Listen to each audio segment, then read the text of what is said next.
Shipping, without the G, accidentally picked the perfect day to make me sail through the desert. I played this on one of the hottest days of the year in the UK. I was sat in my room absolutely sweating while this tiny boat was pottering around orange cliffs, hot harbours and bright blue water. That probably shouldn't matter, it definitely helped. The setup is that you're a person on a little ship. Fog rolls in and you end up somewhere you don't fully understand, and then you start helping people around the port while you try and work out what's going on.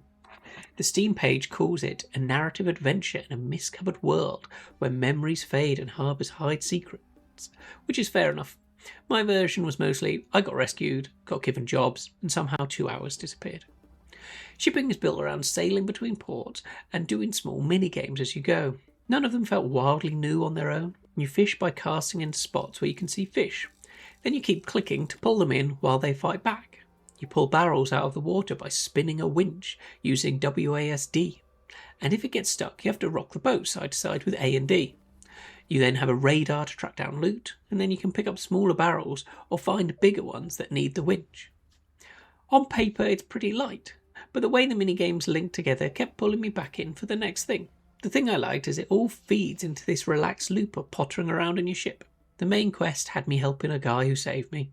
The notice board sent me off catching fish or taking letters from place to place. Casual is the right word, and I mean that as a compliment. It's not empty, it's just easy to sit with. There was one upgrade that changed the feel quite a bit. This was your hyperspeed. Some routes have wind pushing against you, and normal speed I couldn't get through. Once I upgraded the ship, I could push through those areas, and suddenly the map opened up a bit more. That's the sort of progression I want to see more of in the full game. Small ship upgrades that make the world feel less like a backdrop and more like something you are slowly learning to move through. I also painted my ship to look cute, because obviously.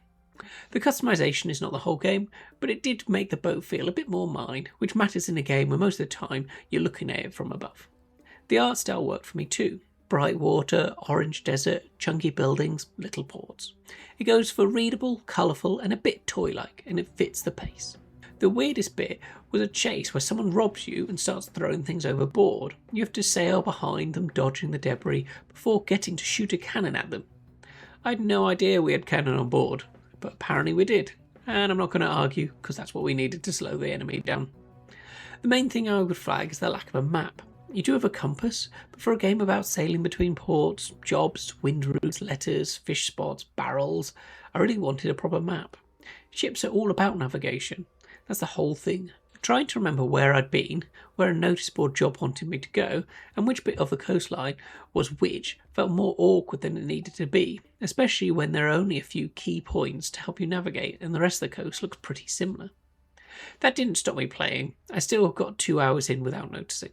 The map gap was just the thing that my brain kept circling back to, because the whole demo is about pottering around and learning the coastline. Right now you do that entirely in your head. What I want from the full game is more depth in the progression, more of the little activities folded into the sailing, more reasons to upgrade the boat, more odd jobs are at the ports, more mini games that make the ship feel like a tool instead of just the thing that moves me between quest markers. That's enough for me at the demo stage. Shipping is a cosy little sailing adventure, and even if Steam does not tag it in that way. I played it in a hot room on a hot day, sailing through a hot desert, and I still lost 2 hours without really noticing. My verdict is a play. Check out the next video to see if it could be your new favourite game. I play the demos, you play the hits. I'll see you on the next one.